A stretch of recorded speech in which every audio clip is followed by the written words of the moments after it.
All right, my name is Captain Irving, and you're in F Troop. Now, oh, kitty.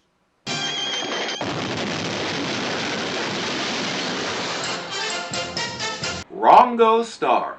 If you think that sounds a lot like the name of someone famous, you're correct. Practically 2 years to the day before this episode aired, the Beatles had taken America by storm. Beatlemania was in full swing, toy guitars flew off shelves, and so did so-called Beatle wigs. Their hair was about the length that mine is now, and it was scandalous.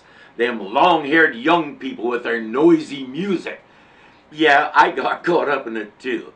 It helped that there was a kid in my class who was so into them that every day when it was time to tell something interesting, he reported on something new that the Beatles did from about 4th grade until we all finally finished grade school and went off to different middle schools and we didn't have to listen to it anymore.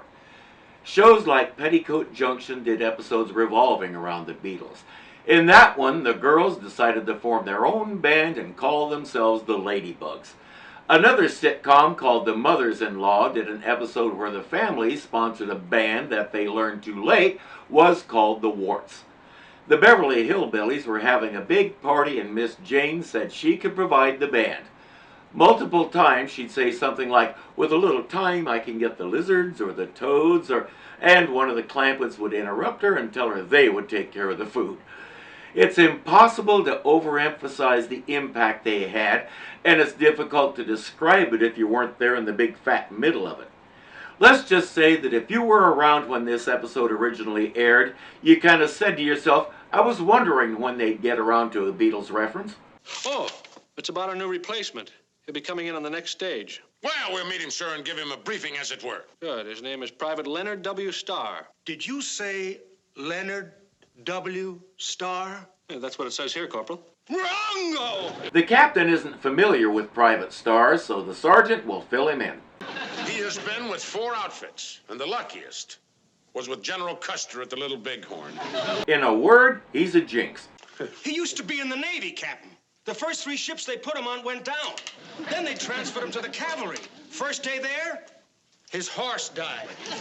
That's all coincidence. A horse could die anytime. Of chicken pox? No, that's just a silly rumor. Captain, that may be, but I want to tell you... That there has nothing to do with any jinx. That's just our lovable Captain Parmenter and his sore thumb. What happened? Darndest thing I ever saw. One of the stagecoach wheels fell off coming out of Kansas City. Driver got knocked clear out of the seat. I'm gonna go out on a limb and guess who's on that stage. Are you Wrongo, Starr? Yes, sir. Well, Wrongo, I am Sergeant O'Rourke, and this here is Corporal Agarn. Oh, hi, fellas. He's not the only passenger. I'm so happy to meet all of you. Would one of you kind gentlemen please help me with my bags? Agarn is happy to oblige. She has a lot of stuff. She's opening a trinket shop and brought a bunch of stuff to sell. It started already. I thought it started when the wagon wheel fell off, but okay. Wrongo says, I know what you mean. Stuff like this just happens around me. I hope not. Knock on wood. Knock on water, you said? I tried looking up why people knock on wood for good luck, and you know what I found out? Nobody really knows. So let's talk about something else. Henry Gibson was a great choice to play this guy because he has that look and air about him that says he's sure everything wrong with the world is his fault. He started out as a child actor on stage and gradually broke into movies and TV with roles like this one. His big break came about a year later when he joined the cast of Rowan and Martin's Laugh-In. He did a lot of things on that show, but he's best remembered for these. What freedom means to me in 25 words or less by Henry Gibson. It means freedom from speech or Liberty Bell and Betsy Ross, free schooling for the little children, and you can own your own dog and Fans of my series Cartertopia will recognize Mariposa, one of Wonder Woman's more quirky and baffling enemies. He had a steady career for pretty much the rest of his life. In his personal life, he was married to his wife Lois for 41 years and didn't remarry after she died. In fact, he only outlived her by a little over 2 years. He left us a wonderful body of both comedic and serious work, as well as an example of an enduring marriage. It's hard to ask more than that out of any celebrity. Captain Parmenter doesn't believe in jinxes, and he's determined to convince Wrongo that they aren't real. When did this start happening to him? Ideas like this usually start with cruel children picking on someone. I was riding shotgun on a stagecoach. The Indians was attacking, and by accident I hit their medicine man, filled his britches full of buckshot. So, the medicine man put a whammy on me, and an Indian curse. And ever since, wherever I go, things go wrong. So he's the spleen's great-grandfather. That's all in your mind. Now, how could you believe a thing like that? See what I mean? Oh, that's not a jinx. That's SOP for Captain Parmenter. Have you seen him close his army manual on his tongue yet? Now, I want you to forget about the past. It's over. There's no more jinx. Now, you just keep saying to yourself, I am not Wrongo Starr, I am Lucky Starr. And if it works, I suggest you stay close to the captain. He can use some of that. I am not Wrongo Starr, I am Lucky Starr. You've got it. By George, you've got it. I am not Wrongo Starr. I am Lucky Starr. Now, are you Wrongo Starr? No, I'm Lucky Starr. If the captain's plan doesn't work, having the two of them in the same place may mean rebuilding the entire fort before we're done. Since an Indian put the curse on him, maybe an Indian can remove it. One way to find out. What'd he look like? Well, he had on a big headdress with buffalo horns on top, and all down the sides, he wore a cape made out of colored chicken feathers. And then around his neck, he had a necklace of elk's teeth and a whole mess of little bells clumped around his ankle, and they were tied by leather thongs. Must be Eastern tribe, Algonquin maybe. Always overdressed. As far as I know, the Algonquins never attacked any wagon trains, but Wild Eagle said that was just a guess. He says, Indian curses are fake. They don't have any real power. It's a thing some guys do for show, nothing more. You're an Indian and you say that? Sure, it take one to know one. Is he saying he does it too? Then why can't he just concoct a reverse curse and cure Wrongo with a wave of his hand? No time for that. Wrongo has spotted the still. Well, this here is an elixir mixer, you see? That is to make Hakawi tonic.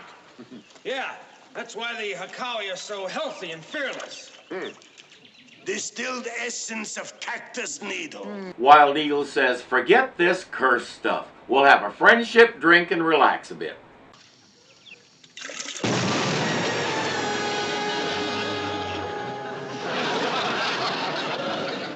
Now that's what I call a curse. Well, that didn't work. Maybe it's a little early in the day for drinking.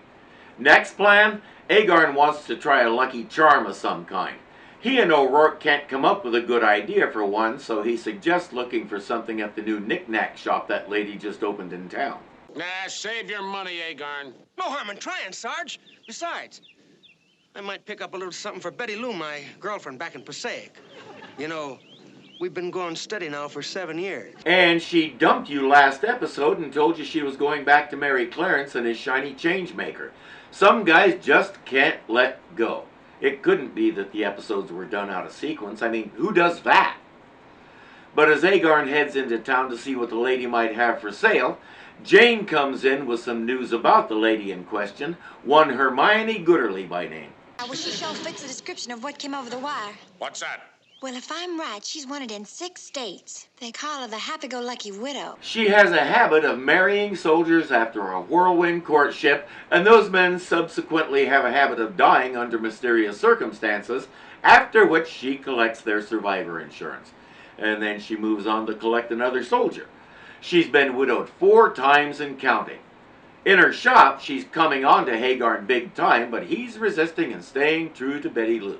He'll stick to shopping, thank you. I'd like to serve you some very special wine. I think you'll enjoy it. I will? It's a very old wine. The recipe has been in my family for years. Miss Hermione, I'd better get back to the fort. Oh, but Corporal, I insist. I only serve this wine to special people. Okay, what's in it? I'm in love. I'm in love. I'm in love. Love. Of course you're in love. Maybe after 7 more years, you'll marry Betty Lou. Betty Lou. Betty Lou? Who else? The woman I love. I'm marrying Hermione on Friday. Whatever it is, I have a feeling it should be illegal if it isn't already.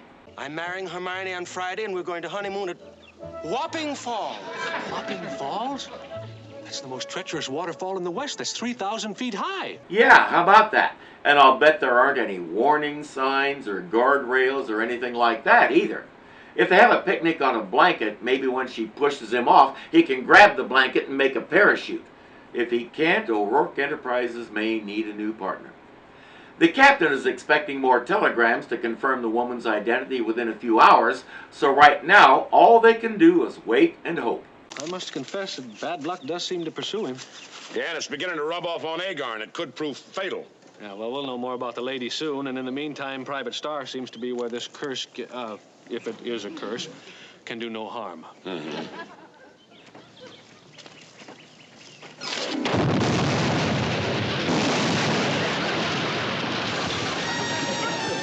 All they can do is wait and hope and duck. Her first husband, married 11 days, died of food poisoning.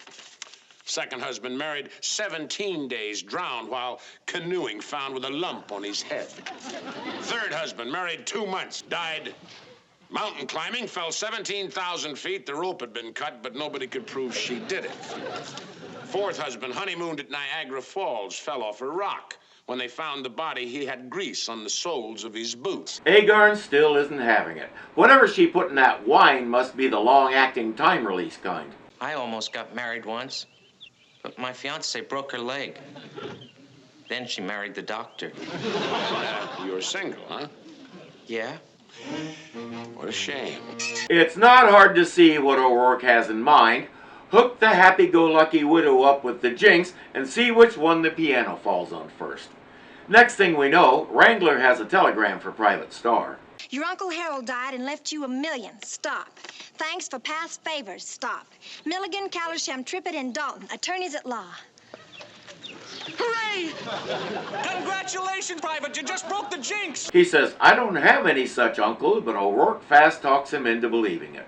Wrongo's Starr is now Richo Starr. 2 large barrels of caviar, 1 dozen cans of peacock tongues, 1 concert grand piano, 2 dozen solid gold watches, 2 dozen. Yeah, well, those are just little gifts for the enlisted men, ma'am. The piano there, that's for the captain. I knew a piano was going to figure into this somehow.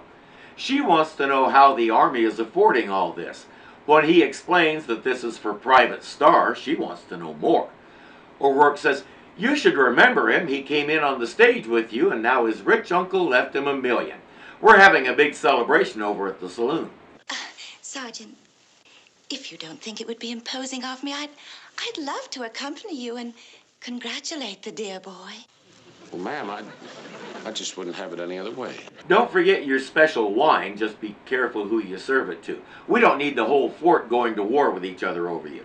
No, she's too smart for that. Hey, millionaire, quite a party, ain't it? Oh, yeah. Yeah, a little bit noisy, kind of hard to talk. It certainly is. This is excellent champagne, but I have a special wine that I'd like you to try in honor of your good fortune. It's in my shop. Couldn't we continue our conversation there? He says, but you're getting married tomorrow. She says, in essence, yes, I am.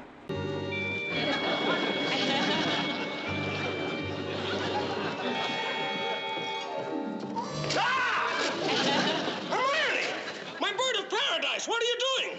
My bride-to-be! Tomorrow's our wedding day! Tell me I'm not seeing what I'm seeing. Tomorrow is our wedding day! I beg your pardon, but tomorrow's our wedding day. Agarn won't have it. He's gonna fight for his woman. I'm gonna hit you on top of the head so hard, it's gonna break both your ankles. Betray my betrothed, huh? She's my betrothed. Ah! Come on, Leonard, dear. Finish him off. Not effectively, but he's going to fight for her.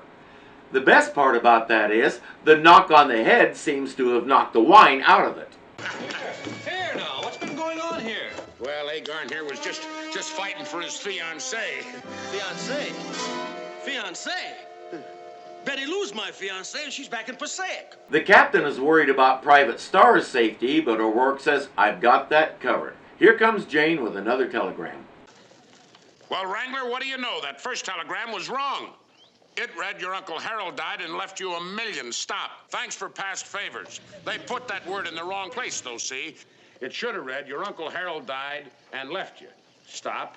$1 million thanks for past favors. Milligan, Caldersham, Trippett, Bolton. And now that we've taken care of that, notice something. Everybody talked about how his uncle left him $1 million. Nobody said $1 million what. So she can't even claim anybody lied to her. That's some clever writing with a wonderful bit of subtlety. You got that lovely lady to be your wife. To be my wife. You can get by on your army pay. It's a whole $16 a month. I'm getting out of here. I'm fed up with a whole lot of you. Hermione, Angel, what about our wedding? You let go of me, you pipsqueak. I'm packing now. Why are they letting her go? Now that they're sure who she is, shouldn't somebody arrest her? And what do we do about Private Starr's broken heart? The only girl I ever really loved. Gone. Never mind his heart. Treat his broken head. There, you see, Sergeant? By a lucky accident, Private Starr was saved from a very unfortunate marriage. I'm positive from now on he'll be all right. Yep, from now on, everything's going to be different.